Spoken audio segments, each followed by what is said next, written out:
Well, hello. My name is Todd, and I am a librarian here at the Tehama County Library.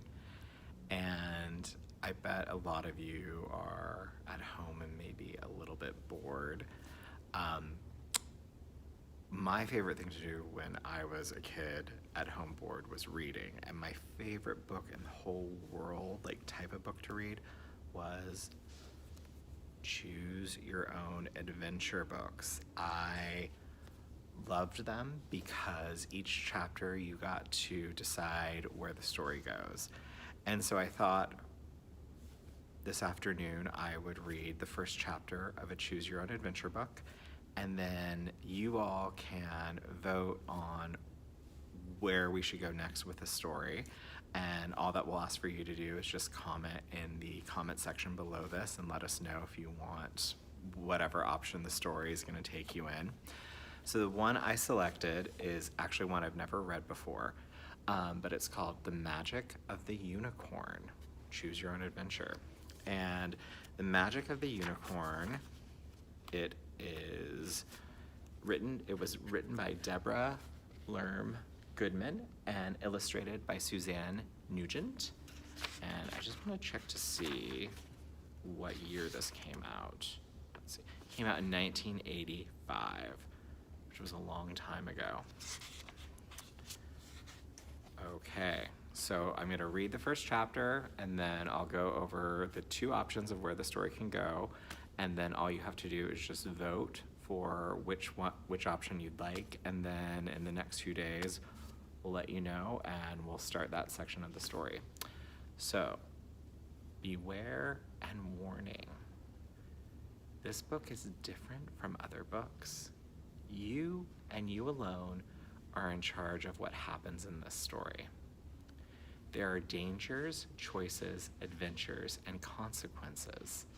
You must use all of your numerous talents and much of your enormous intelligence. The wrong decision could end in disaster and even death. But don't despair. At any time, you can go back and make another choice after the path of your story and change the result. The only water supply for your small forest village has become polluted beyond repair. Your wise friend, Marie Claire, sends you off with a magical talisman in hopes that you'll be able to save your village from demise. Can you solve the town riddle and find the sorceress? Even if you find her, will she be able to purify the well? Does a unicorn reside in the forest? Its horn is said to fix even the worst of ailments. But is it too late to save it? A fire-breathing dragon, angry warlock, and devilish duchess all stand in your path.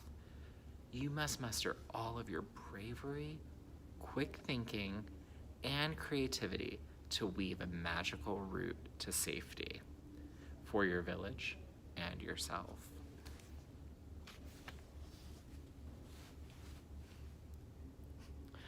The summer of 1507 is exceptionally dry throughout Flanders. Fires scorch the forest, crops wither, and animals collapse from thirst. Nowhere is the drought as severe as in your own small village. Just last week, when you went to check the dwindling water supply, you discovered a dead rat floating in the well, upon which everyone depended. Since then, the water has been foul and tainted. The barrels of rainwater are nearly empty, and all attempts to dig a new well have yielded nothing but dry earth. One morning, after weeding the field you inherited when your parents died 10 years ago, you pay a visit to Marie Claire. She is the oldest person in the village and one of your special friends. So one thing that's unique with these books is that at the very bottom, it will always kind of tell you what the next step is. And so this book is telling us to turn to the next page. And then here is a really kind of interesting illustration. It always has some cool illustrations throughout. So it says turn to the next page. Some people say this might be the last summer if any of us lives to see, you tell her sadly. None of the other villages around has enough water to share with us, and it's hopeless to keep trying to dig a new well. I wish there was something I could do about it. Marie Claire looks up from her knitting. You could try to lure a unicorn to the well. Why, the touch of its horn purifies even poison. But Marie Claire, you exclaim, around here unicorns are rarer than water. I bet it would be easier to find the sorceress than a unicorn. That's a good idea, she replies. I'm sure the sorceress knows all about unicorns. Why don't you look for her? But no one has seen her in years. You remind Marie Claire the last person who tried to find her never returned. Ah, but you are 10 times smarter than anyone who has ever searched for the sorceress. If anyone can find her, it's you. Although you feel flattered, you are not sure you are really clever enough. Well, I'll give it a try. I wonder if I still remember that riddle describing the way the sorceress is, describing the way to find the sorceress. Is this right? You take a deep breath and recite. Near a land reserved for woe, in a place that's high but low. Watch which way the bat doth go, find me there, and I will know. Okay, so here is Marie Claire's friend, and then the page says, turn to the next page.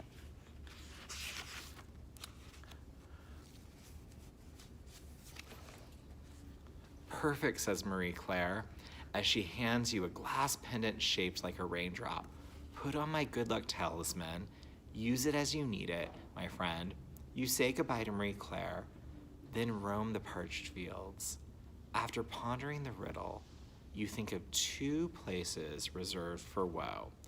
The sorceress could mean the village graveyard or the small camp outside the village where 2 men who suffer from leprosy live in gloomy isolation. Okay, so this is the choose your own adventure part. So you can see there's an image there, and it gives us 2 options. So option number 1 is if you decide to go to the leper camp, turn to page 8. If you head for the graveyard, turn to page 12. So you've got leper camp, page 8, graveyard, page 12. Vote in the comment section, and then in a couple of days, I will pick up where the most people have selected. Either option sounds kind of crazy, a leper camp or a graveyard. So I hope you're enjoying this. I love Choose Your Own Adventure books. I hope that this is a fun introduction to them for you. And we'll talk soon, but be sure to vote so that way we can know where the Choose Your Own Adventure book will go.